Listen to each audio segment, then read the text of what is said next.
Ladies and gentlemen, many of you might have heard about Virginia purging racist laws um, off the books. I mean, the laws are still there, but they're trying to do away with these laws. But Virginia is not the only state with these type of laws, ladies and gentlemen. They're all over. Remember, this country was steeped in these type of laws. And, you know I'm told you this. I remember back when I was in elementary school, we were going over some of the slave codes and stuff that were on the books. And then I had found out the laws had never been abolished. And of course, the teacher tried to tell me, well, yeah, the laws are still there, but nobody used those laws anymore. And we know that's a lie. We can tell by the way we are policed in this country that those laws are still activated and they haven't gone anywhere. So this came out December 5th, 2019. Panel calls for Virginia to purge dozens of old racist laws. And y'all remember Governor Blackface slash Klansman. All right. Laws are still on the books in Virginia. Blacks and whites must sit in separate rail cars. They cannot use the same playgrounds, schools, or mental hospitals. They can't marry each other either. The measures have not been enforced for decades. Okay, but they remain in the state's official legal record. Okay, well, if you're not enforcing these laws, why not just do away with them? Why keep them on the books? That makes no sense. Not unless you are secretly still carrying these laws out. A state commission on Thursday recommended that dozens of such discriminatory statutes finally be repealed, in some cases more than a century after they were adopted. Although some of these acts were rendered null and void by an amended Virginia Constitution, by landmark civil rights cases or legislations, it's clear that they are vestiges of Virginia's separate segregationist past that still sit on the books. Well, ladies and gentlemen, I'm telling you, the way we are policed nationwide in this country, they are still carrying out these laws. I mean, we see all the distinction in how we're treated opposed to everyone else. And these people walking up on you with their phones screaming they going to call the cops on a bunch of nothing, that is also a very telling sign that they are still carrying out the same mess from the past. Okay, with, oh, you make me nervous. I'm uncomfortable. Well, white people, it is not up to black people to make you feel comfortable. I can't tell you how many times I've heard this from them. They act like we are responsible for making them feel comfortable. No, we're not. No, we're not. Okay. And number two, if you're so uncomfortable, why are you walking up on somebody and you're not comfortable? The whole thing is BS. All right. The whole thing is. But we see it in the attitudes of the people, whether it's the police or the citizens. The commission, which issued an interim report Thursday and will continue its work, says the laws should be repealed in the legislative session that begins in January. Governor Ralph Northam pledged to work with fellow Democrats who will control the General Assembly to do so. Northam announced the formation of the commission in June, several months after the scandal erupted over a racist photo of someone in blackface and someone in Ku Klux Klan robe on his medical school yearbook page. I remember that. I think we all do. And that's even more evidence that the attitudes in this country have never changed. He initially acknowledged he was in the photo and apologized, then reversed course the next day, saying he was not in it. Investigators with a law firm said they could not conclusively establish the identities of either person. The controversy nearly forced him from office, and I still say he should have left office. He should not be in office. And that Alabama governor, it was the same circumstances. She was caught in blackface and refused to resign. Ladies and gentlemen, and it is bullshit. These people should be gone.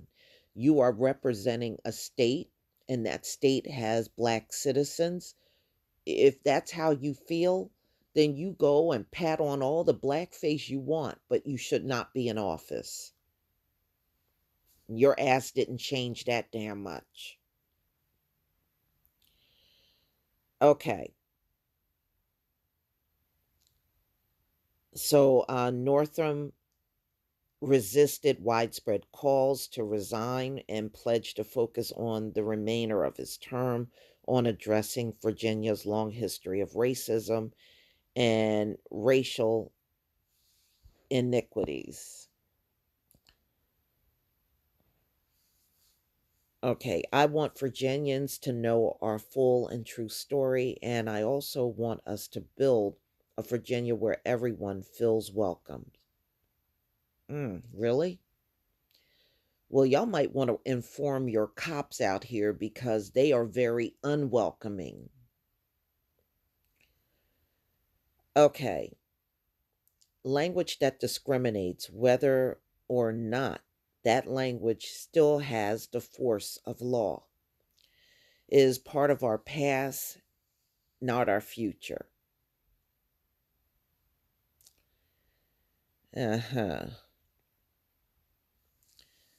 Ladies and gentlemen, this is disturbing. You know, these are the same people that will tell you, oh, well, that's all in the past. That's all in the past. Apparently, it isn't. You're just hearing about Virginia. Trust me, there are many states that have these type of laws on the books, and they're still active on the books too.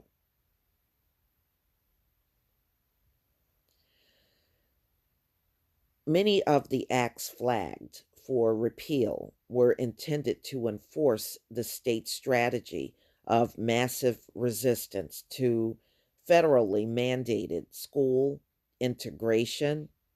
One law was called an act to provide that no child shall be required to attend integrated schools. That sounds like something Joe Biden would have wrote. It does. Another authorized the closure of public schools in the face of federal intervention to enforce desegregation. Public playgrounds were also segregated. The town of Smithfield was authorized by law to make an annual appropriation to all white military company. A law enacted in 1920 required that real estate assessments include the race of property owners. See, that was one way to keep black people from purchasing in certain areas, you know? And this is why you see, even to this day, certain areas that are all white because they have these type of things on the books to make sure any residents that come in and out of there are white, you know, that old redlining.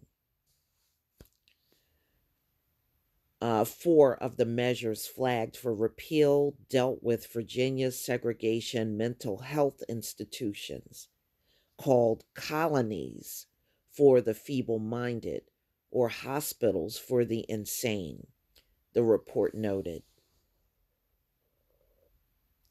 The commission also reviewed laws regarding Confederate statues and other issues related to the Confederacy, but declined to make any specific recommendations about them, citing pending litigation and lawmakers' efforts to deal with those questions during the upcoming session.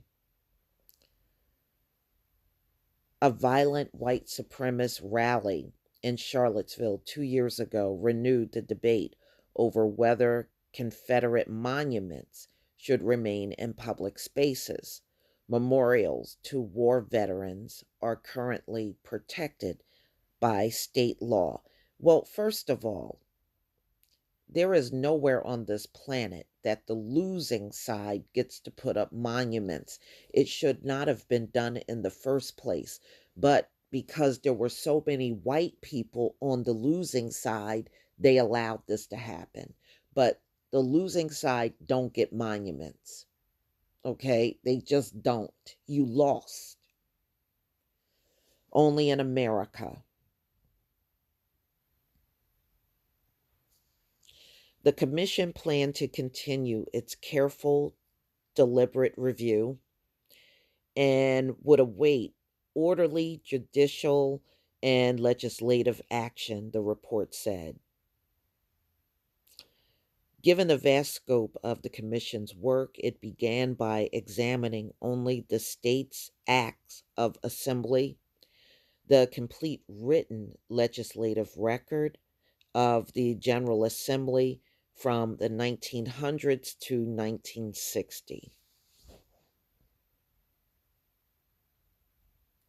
Within the period, the report said the panel focused on three periods, 1900s to 1910, when many states were taking actions to undo progress made during Reconstruction. 1918 through the 1920s, making the second rise of the Ku Klux Klan, and the mid to late 1950s when Southern states fought school desegregation following the landmark Supreme Court decision in Brown versus Board of Education of Topeka. Undergraduate law students and staff from the governor's office assisted in the research, which was made more difficult because many of the records existed only on paper, the report said. The governor and commission members said the work would continue. The panel will next work to identify laws that appear race neutral or non discriminatory, but have the effects of perpetuating discrimination and racial inequity, according to a news release from Northrum's office. We're not going to reverse 400 years of history with one interim report, but what's a great beginning this is, Northrum said. Well, this should have been done a long time ago, ladies and gentlemen. The fact that they're still holding on to these laws and we're going into 2020 is pretty disturbing, but I'm not surprised at how long this has taken. when you look at the state of America, I'm not surprised. I'm really not surprised. And it's a shame that this is still happening, but we know it is.